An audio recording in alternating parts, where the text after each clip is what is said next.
Thanks, everyone. Welcome to the Equativ Rooftop, beginning of the week. I told my panel I would do this, but really, what a way to start on Monday. There's very, very worse offices than this. So thank you for coming. It's our pleasure to host you. First panel of the week for us is going to talk about CTV and data. It's complicated, and I think all of us know that, but we're not going to come to a conclusion. We're not going to drive to an end point and say we think the market needs to go here. We're going to talk about all of those complications from different points of view. We're just going to dive into them and start to bring them to the surface and see where we end up. So without further ado then, thanks for coming. My name's James. I look after the CTV and Advanced TV go-to-market for Equativ, but really we're here for the panel. So I'll start with Will, and then if we could go down the line and introduce ourselves, that would be great. Sure. Thank you very much for having me. Good morning, everyone. My name is Will Ullstein. I lead advertising solutions for YouGov globally. For those of you not familiar with YouGov, we're a traditional market research and panel company that has broadened into data, and I'm personally responsible for onboarding our data into the ad tech world. Hi, I'm Bérangère, Degni-Rezé. I lead demand partnership and business strategy for Rakuten Advertising. We are in the CTV space with Rakuten TV, our streaming platform, and we've been in market for about 5 years now. Hi everyone, I'm Robert Turnbull. I lead the data solutions and insights team at Samsung Ads across Europe. Our team, I guess, looks at over 60 million Samsung Smart TVs across Europe and tries to understand what's happening with our audiences, trying to tell our clients exactly what's going on in terms of changing consumer behavior and also inevitably helping our clients' campaigns perform better. Thanks. Hello, I'm Tiffany Lee. I oversee global partnerships at Quantcast. We are a global omnichannel DSP working into CTV as well as display and video. And I'm Davide Rosamilia. I lead product ID5. For those of you that are not familiar with ID5, we are an identity solution that is in all channel and ready for taking on CTV as well. Brilliant. Thanks, everyone. So as you can see, really diverse panel, loads of sort of different points of view that we can dig into for CTV. So I'm going to start with the most obvious basic question that kind of as an industry we're a bit bored about. We're going to talk about reach. We're going to start there and then expand. So if you could all answer this question. We know that as streaming has built out from linear, everyone looks at incremental reach. It's a little bit boring. Maybe, maybe not. But from each of your points of view, what do you think about that focus on reach? Are we missing something? Should we look somewhere else? Is reach still the most important bit? Yeah, go on, Rob. I can start. Very relevant conversation. I think that reach is an important aspect, but not the only important aspect. I think that we would be remiss to say that with all the data that so many of us have and hold, it would be an opportunity missed to not measure more, to not use more metrics. But that's not to say that we should use every one. Really, it's just talking about like the adequate and aligned measurement or metric to actually understand whether something's performing or not. Yeah, I completely agree. I mean, incremental reach is absolutely fundamental. You have to get the budget away. You have to influence new and different people. But it's about balancing a scorecard of all the relevant metrics to ensure that you're meeting the campaign objectives. I'll add in representing more of the client side. I think many of the clients, advertising clients, are either, at least in the US, more used to linear buying, or if you are a digital agency programmatically, you do still expect reach to be the minimal metric that you're using to represent. So I think reach has its relevance, but agreed with Rob that there's probably additional parameters that we should start be looking at. Yeah, and from my perspective as well, is a transition metric a little bit. As you were saying, lots of linear buyers, lots of just translating and moving on to new channels and new way of buying. So reach is the building block to then add on all of the identity and data layer that we can add to build something more complex. Bérangère, as a publisher, how do you feel if a buyer comes in with reach? Because there's still a little bit of difference across the panel there. Is it something you want to focus on, or do you think, from your audience data, you're looking to activate more on first-party or third-party data sets that you've partnered up with? I think the main difference with linear is that we're able to be more accurate because we use digital ad server, so we are able to bring relevancy and context, premium context to the table. So I would say reach, but like relevant reach. And I think that's really the power we have. Whether it's like ad server, SSP, we're really able to like at scale bring some relevancy when it comes to just linear buying, which I think does make the difference. And that's why we see brands and buyers coming back, because we are able to reach with relevancy and prove it by being transparent in our reporting. Okay, so if I build on that, then, and I think both the publishers on the panel, you're saying that reach is a really good metric, but there's a whole lot more you can bring to the table, and streaming, delivering via IP is increasing reach plus. It's something else on top. Yeah, and maybe to add to that as well, I know that from a linear buy, incremental reach is incredibly important, but I'd love to see a world where we don't talk about CTV in the future as an addition to, and I know we talk about this in terms of other types of ad formats, but I don't want to put across that we should obsess about incremental reach. Incremental reach, if it's appropriate for the campaign, if it's an extension of a large linear buy, then I think it will be relevant. But I'm also excited about, I know attention is something that people are kind of addicted about and always want to talk about, but taking reach a step further and talking about the potential of attentive reach, qualifying reach a little bit more is something that I'm certainly looking into. So attentive reach, relevant reach, incremental reach. Tiffany, from a buy-side point of view, and you called out that the US still has that linear plus mentality a little bit sometimes from the advertisers or the buyers.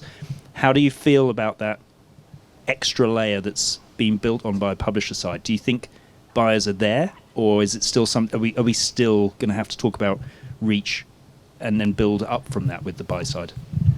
I think if you asked me 5 years ago at Cannes if we thought CTV was going to be the trajectory that it has gone, we wouldn't have said it did. Whether or not COVID actually did help us, I think we really spurred CTV growth in the last 5 years. But because of COVID, I think we actually didn't help educate the buy side on all the parameters that CTV has advanced in. So I think, unfortunately or fortunately, we are still talking about some of the linear and incrementality because they're just not brought into the newer world that CTV plays in. So I think there's a lot of room for improvement. And as we talked about, there's attentive reach. There's other types of reach that we could look at. One of the other things that I did want to bring up is, as there's privacy and compliance questionable on what reach actually means, is it, especially for CTV, it's households or devices. So those who have that type of data might be very interesting to discuss. But if you're coming from a digital programmatic landscape, you're not exactly sure how to use that when you're so used to IPs or you're so used to individual audience buying and audience reach metrics. So having to blend the CTV with the digital programmatic space is going to be a really interesting space in the next couple of years. Yeah, and from my perspective, the conversation that we've had with CTV platform or with buyer as well is first and foremost, linear is a single big ecosystem. CTV is much more fragmented, right? You got the OTT of this world, you got publisher direct, you got various, OEM as well embedded. They all have slightly different definition of reach. There has been a lot of focus on standardization, but the other challenge that there has been, which is being tackled very well now, is how do you actually measure it, and how do you make sure that the reach definition is consistent everywhere? And I think that until we have fixed that, which is what the identity industry is trying to do, then building extra will be a little bit more complicated, at least from a buyer perspective that, they got a budget for CTV, they want to use it across all the different platforms and not caring about differences between one or the other. Can we just pause there? So, Davide, you're probably a good person to expand a bit more, because ID5, and this is obviously not a sales pitch, but your company specializes in bringing together multiple data sets. And I can see in our audience, there's a little bit of representation from companies who specifically target the buy side and make it easy for buyers to get relevancy or reporting outputs and outcomes that sit against the types of metrics that a buyer wants. It feels as though our industry, it's critical that we bring it to the buy side. They're not going to come to us. So for somebody who specializes in bringing together those different data points, how do you make that relevant? How do you make that attractive to the advertiser? Well, what do advertisers care about? ROI. So, what every single buyer will tell me is, I'm not interested to buying if I can measure it. And, we can debate on measurement definition. It can be attention, it can be performance, it can be something else. But they need to be able to measure and to also compare publishers, compare publication. How, where do I get the best value for my money? And I think that is the attractive proposition, and this is where we are working with basically everyone in the industry to say, okay, we all have some base data, and some of them might be not that privacy safe if we talk about, for example, sharing IP addresses or something like that, and translate them into an identifier, into a token, which indeed represent most likely an household, right? When we talk about buyer, they do understand that is a household, and even programmatic and digital, which are used to a one-to-one relationship, are starting to say, that doesn't make any sense. I mean, not many people use multiple profile across different apps, and in my household, you wouldn't be able to tell who is watching what if it's me or my wife, because we use literally one account, and that's for the majority of household.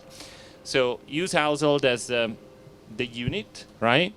And make sure that you're going to identify which is stable, which they can use it for measurement, and ideally is plugged into DSPs, so that when they come to use their platform, they can more or less compare what they achieve on web with what they achieve on VOD and what they achieve as well in advanced TV. Will, if we build on that, because that's still using households as the base, as Davide said, which kind of comes back to reach, because you're looking at households and then layering on. Your company has a huge amount of consumer data. How do you break that out? What do you do with that consumer data? What do you offer to the industry in terms of layering it on top of a household? Sure. So we've got enormous panels around the world. And we connect into the CTV world in a number of different ways. We've long been partners with ID5. I think we've had them for 4 years against us. But we have individual level on the panel that we can then gross up to household, and we can match individuals to a household. We then onboard all of our data into this world in a number of different ways.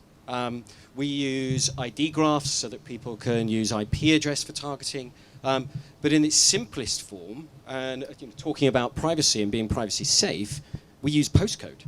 As a very simple, very quick way to do it. And that actually makes my life a lot easier. Yes, you lose some accuracy, and there's a challenge around that. But as far as navigating privacy, you're no longer dealing with personal data, but you're back into good old-fashioned media planning. Definitely makes your life easier. It makes my life a lot easier. I'm going to come to Rob and Bérangère. So you represent the publisher side, and you'll have your own interests, of course you will, as every business does. How do you feel about the buy side taking a sort of unilateral approach on an identifier such as postcode? But could you also talk a little bit about how your companies help buyers target beyond the household ID? Yeah, so we recently launched in Europe a report called Samsung Insights Planner, specifically looking at a given target audience, whether that's an unreached audience, one that you weren't able to access via your linear campaign, or one target audience that is broad demographics. And we have third parties that layer on the additional demographic data for us to be able to do that with. And we give them an idea of what that person is doing on their TV in order to assist the media planner to make sure that the next time this campaign comes along, they can get as much reach as they possibly can against the relevant audience. And we go into detail on their streaming habits, their consumption of certain apps, across category, SVOD, AVOD, all of this. But inevitably, this was a kind of garnered from an ask from a media planner point of view, as to Davide's saying how fragmented the market was and understanding what was going on across the TV rather than just in one silo. And so we're producing that more and more for more of our clients, and they're actively using those reports to assist and support their media plans. Very unpopular opinion. I don't think postcode works. We are in 43 markets in Europe. We are very successful in Portugal, that has 4-digit postcode, I think. Poland is growing really well, so I'm sure postcode is like a great way to track people. Like, it's great from a US perspective, and I think when you're in such a large market, using postcode works really well. The diversity and the technology in Europe is not up to speed with postcode. So we are still very much IP level. Obviously, consent is very important to us. So whether it's a sharing consent or the full consent string, this is really much as like top of mind when we work with programmatic partner. So IP address and device ID. Device is very much where we can leverage and layer data. And working with our OEM partners, that's really where we can scale and bring relevancy and accuracy to our buyers. And we're always very happy to be part of any agency initiative when it comes to when they build their unique idea or trying to understand with them how to scale on CTV and how to get their team more educated on the CTV space.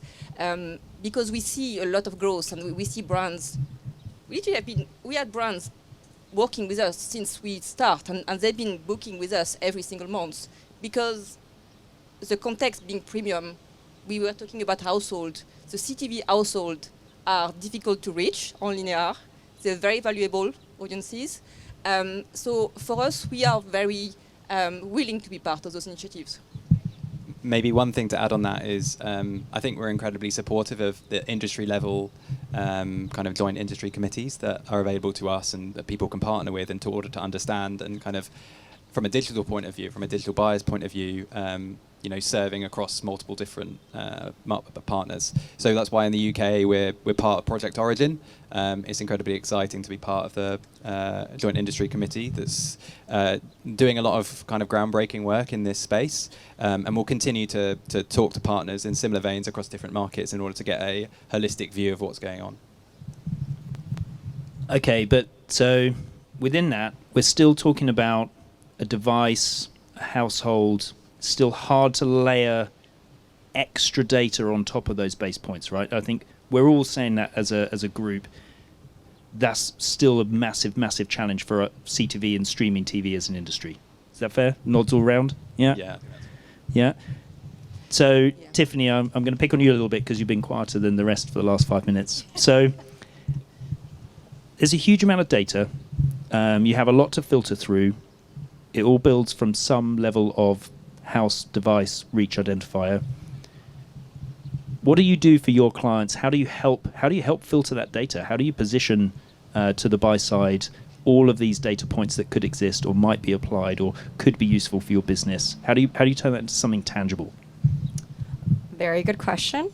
The short answer is if you've heard from zip code to publisher-owned and operated data to third-party identifiers and first-party identifiers, there's a lot of options. And depending on if you work with more brand direct versus agencies, everybody has their own opinion. So as a DSP, we're oftentimes caught in the middle of many types of strategies or solutions. The thing is, I think it's going to be very dependent on a lot of machine learning across all the data signals. We just ask that it's consistent. And so we've been working closely with industry partners, including Origin, but also IAB Tech, because we need to have it a little bit more standardized so that we have something to process, whether it is zip code or IPs that we can all target. One of the other challenges that we're seeing beyond just the identifier, just beyond the signals, is we love working with Samsung and Rakuten. They're wonderful partners of ours in Europe. But one of the nuances is with carriage rights, with distribution, our buyers are looking to understand when do they spend on Rakuten, when is that on Samsung OEM devices, how do we help really bridge that gap, especially for frequency and for better audience targeting. So there's a lot more complications that we have to, I think, work through with all of the providers on stage, as well as with the buyers that we work with, just to make sure that the tech works in one way, but we need to have it operate a little bit more standardized for programmatic buying. Does that answer your question? Just. Davide wants to go, and then I might come back. I think a lot of it is also education, right? Not all data can be used everywhere. And, sometimes as an industry, we tend to be quite generalist and say, oh, you can use postcode, you can use, first-party identifier, third-party identifier, but not across the board. And I think that is kind of missing. That's on us as identity data, but also supply side to educate the buyer on what they can and can do, I think. Just to add there, I think you're right, which is we've mentioned a little bit about locality and regionalism. So that coming from a global perspective, how the U.S. operates, maybe zip code works, maybe it works in Poland. We have a completely different zip code system in the U.S. than in the U.K. Trying to make sure that we bridge all of these gaps are quite complicated. So as we're working with the fragmented environments, we're also looking at the fragmentation of what's actually been adopted in each market. And that's also another complication that I have to work through. Okay, so I'm going to call out a couple of things in a bit of summary. One, thank you for using the term machine learning and not just AI. We actually get a little specific about what it's doing. Two, what I'm hearing is that there is a drive to standards that are commonly accepted across all facets of the industry. We talked about IB, Tech Lab, just general. How do we bring a basket of different data sets, both on the sell and the buy side, and standardize the passage and flow of those data sets? And we all agree we're not there, right? Yeah, yes, we have joint industry standards, but I think to try and create one package that works globally across a multitude of campaigns it won't work, because different techniques work better in different markets. You're absolutely right. Sort of postcode in some markets, forget it.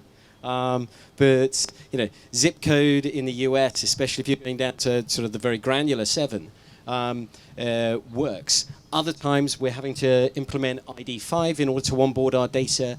Other times we're uploading to a CRM system, and there we're matching in with PII, like sort of hashed email addresses, to then create a single passage through from brief to execution and then to measurement across the world, I think is an impossible task. Yeah, I think there's two approaches. One's the kind of top-down, like big joint industry pieces of work and projects, and then maybe one up, which is like campaign-based stuff. So that's why we work with InfoSum now. We're very invested in data clean rooms, in data matching to understand ROI for many of our clients, to understand the effect of our campaigns. It's incredibly important to measurement and also to onboard their targeting audiences. So data clean rooms has been a massive development for us, and we're really excited about the kind of work that we're doing with people like InfoSum on leveraging that more and more. Okay, I'm going to take this opportunity to change gears a little bit, because I think with fairness to our audience, nothing's changed. We're still talking about the same issues. Maybe they're different, maybe they've advanced, they've moved on, but we're still talking about how to build on top of legacy or sort of pre-existing definitions. Rob, you've mentioned two things. You had a kind of a performance attribution you talked about a little bit earlier, I think, but then definitely just then you talked about ROI. Let's talk about performance in CTV. It means different things to many people, so maybe we just start there. But this is an undercurrent that's been building, particularly as the amount of inventory in the ecosystem expands, and we've gone from not just premium but all the way through the tail. Performance targeting CTV. Starting with you, Will, going down the line. What does that mean to you? It's relatively simple. It is driving those acute measures to actually achieve an outcome. What we're doing is looking at working with media partners, onboarding their exposure data and linking it to the outcomes that we're seeing through the panel. So, for example, through open banking legislation, we've connected panelists' bank accounts, so we can see every single transaction that comes through on their credit card or their debit card. We can then link that to exposure, as well as, and so we've got brand measures associated with that, but ultimately we've got purchase data as well. So it's that for me is the final bit, and really driving that performance, rather than just talking blandly about media metrics and the like. Aside from being slightly concerned that my wife will find out the real price of those golf clubs, can you just be specific about attribution? Are you talking about using the ads to drive an outcome which is measured at point of sale, so a direct response, when we talk about performance, direct response type outcome, or are we still talking about a higher level, sort of more brand measurement type of study where there are expected outcomes based on maths? We're talking both, because we've got both sets of data on our side. So yes, we can talk about brand uplift, but we can actually talk about pinpoint attribution of this ad was seen by this person, the timeline matches up, and they went on to make that purchase. Got it. Bérangère? I might bring in a step back. CTV in Europe is very much an upper funnel branding tool. So when you talk about performance, you're trying to influence on brand preference, ad recall, so kind of all branding. I think we were one of the first publishers to bring in QR code, Chris, 3 years ago. We brought in QR code because our digital buyer were saying, oh, we'd love to try QR code. Yes, we love to try new things, be creative. I'm going to share an insight here. The scan rate of QR code on CTV is on average 0.05%. So if you're trying to drive performance, this is not that place. If you're trying to drive sales, CTV is there to influence. It works really well when it comes to brand preference, when it comes to ad recall. This is what CTV is there for. If you want to layer on some data, we have many of our DSPs, especially coming from the US, that apply their algorithms, that apply data at scale to try to kind of bridge that gap between upper funnel and mid funnel. But if you're trying to drive sale, while you have a family of 4 people watching a movie at 9 p.m., is it really the right place to be selling toilet cleaner? It's not really. You might remember the brand, but it's not the right space and the right context. Again, because it's a family platform where you sit together, you have a good time. It's always important to remember about the user journey and what they're doing, because we all, I think, have a bit of digital background, and it's easy to say, okay, those are the digital background metrics that we have, that we know. Let's just put that on CTV because it should work. But we're talking about household, family. It just doesn't resonate as well. I might I guess, politely disagree, not to be controversial. Please do. But it always livens up the panels. OEMs have a slightly unique position because we have a legacy of performance campaigns specifically for content partners. So apps themselves are some of our biggest clients, driving people to use the app to watch their content.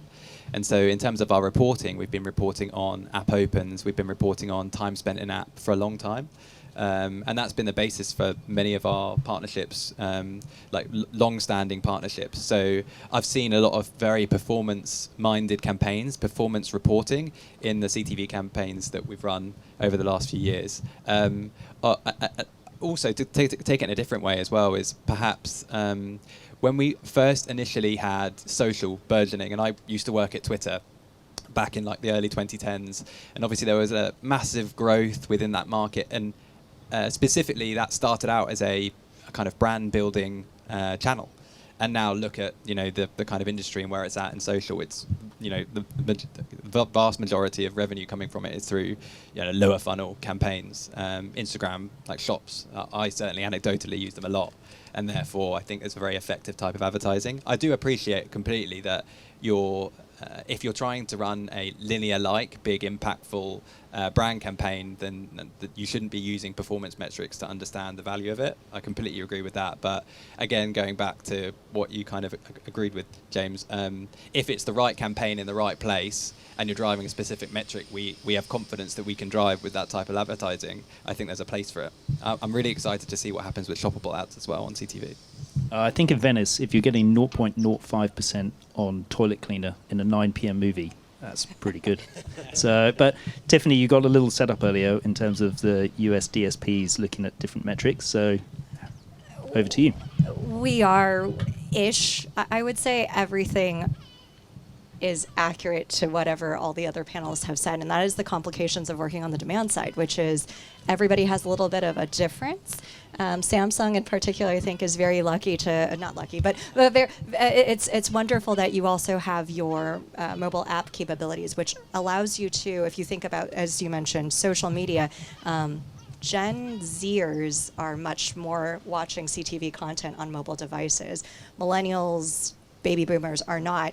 We have to bridge the gap on trying to understand where you're reaching your audiences. So from a performance marketing standpoint, if you do omni-channel extending from CTV into mobile in-app, that's great for certain audiences, but not great for reaching other types of older audiences. So then we do have to bridge the gap where maybe perhaps linear consumption of television, and especially in the US and maybe in certain markets here, they are more dependent on perhaps zip code because they're used to watching their linear streaming television. So there are different dependencies that we have to have, which is why I keep referring back to standards. I don't expect that we're going to have any standards anytime soon because, as you can see, every publisher, every data provider has different nuances per market.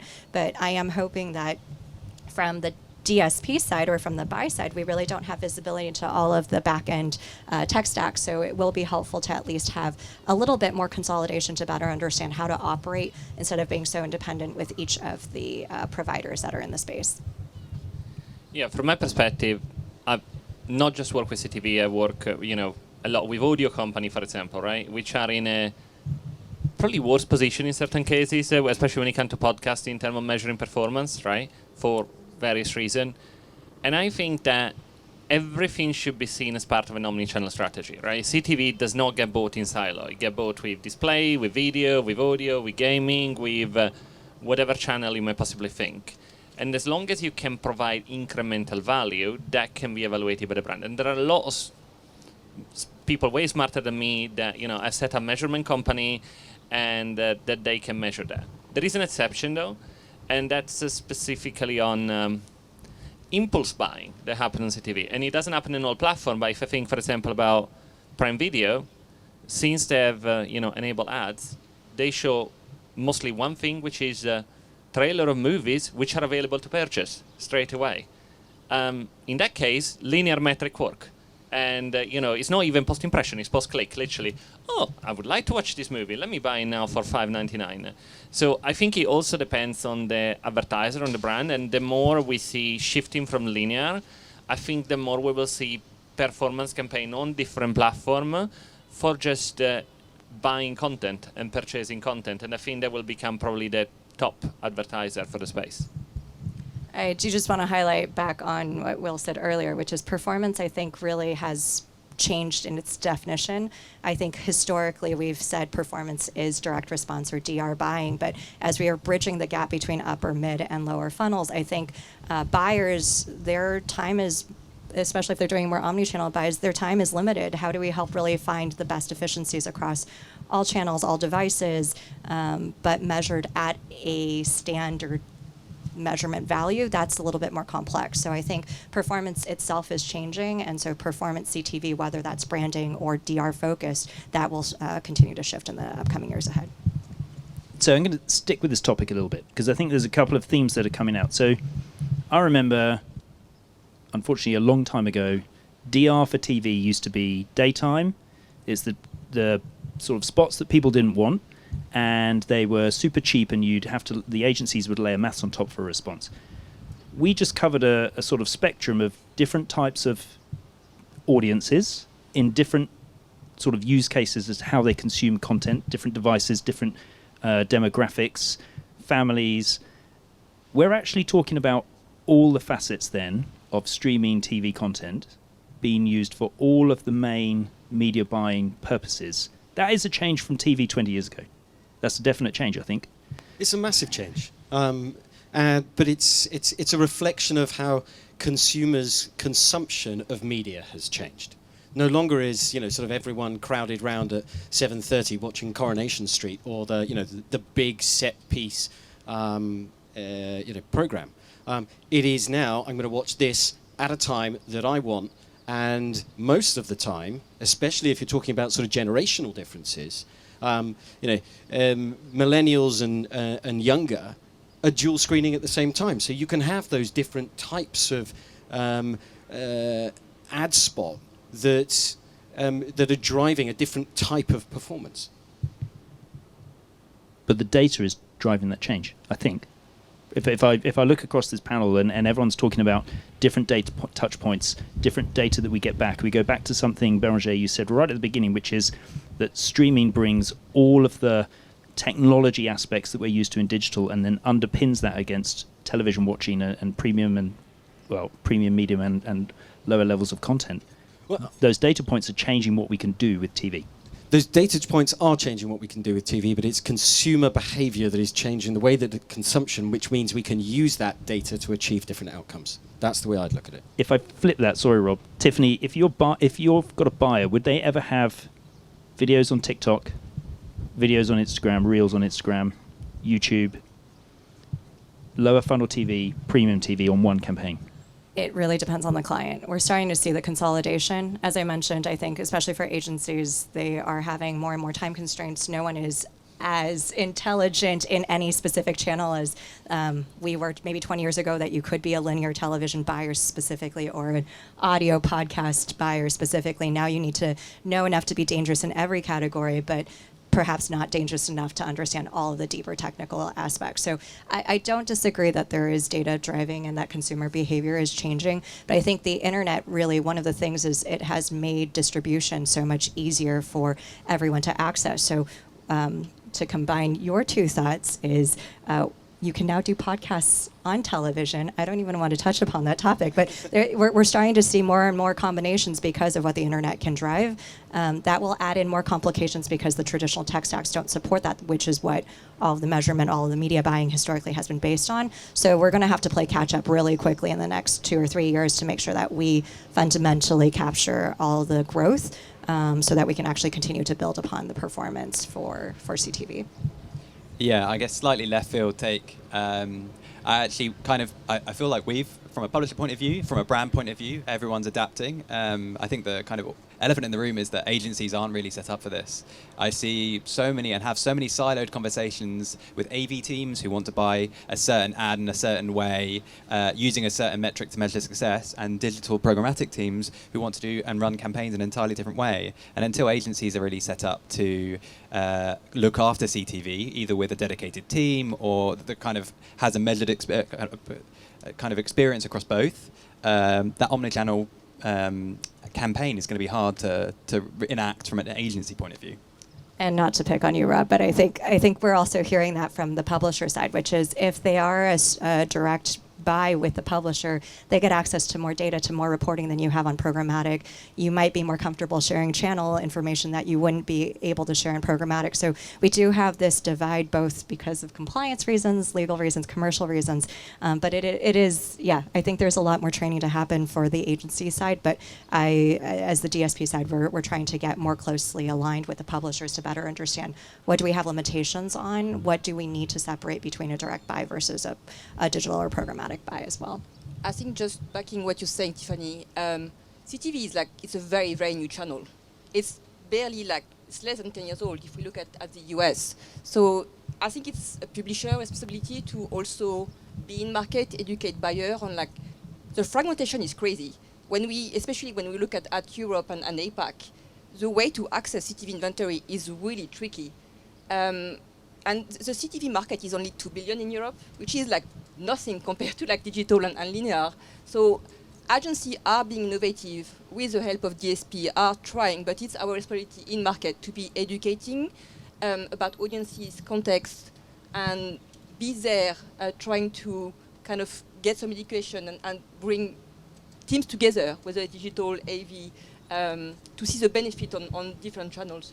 Completely. And just to make sure that we're definitely a good partner for this conversation, we've been also defending where we've heard buyers specifically say, we don't want to buy on Samsung or Rakuten because we're looking for premium inventory. And you laugh because it is the app. It is literally the television device in which you're consuming connected television. So I'm not sure how that's being defined. And so we're trying our best to make sure that people understand the ways that you're watching are not necessarily the same as the content. And then exactly to your point, Bérangère, it's how do you connect to the audiences. And so you have audience contextual and the data play all conflating the industry at once.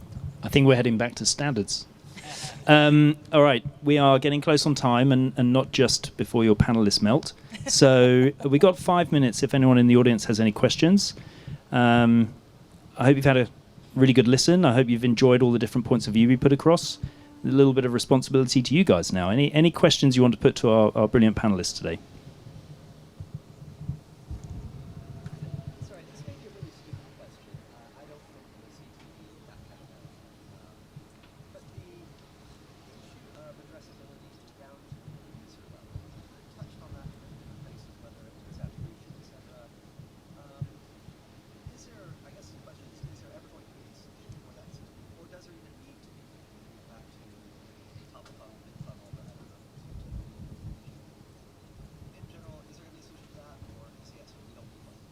So I'll just repeat the question. So the question was addressability down to an individual user level. Is there ever going to be a solution to that? Or as an industry, actually, do we not need one? Davide, you're up.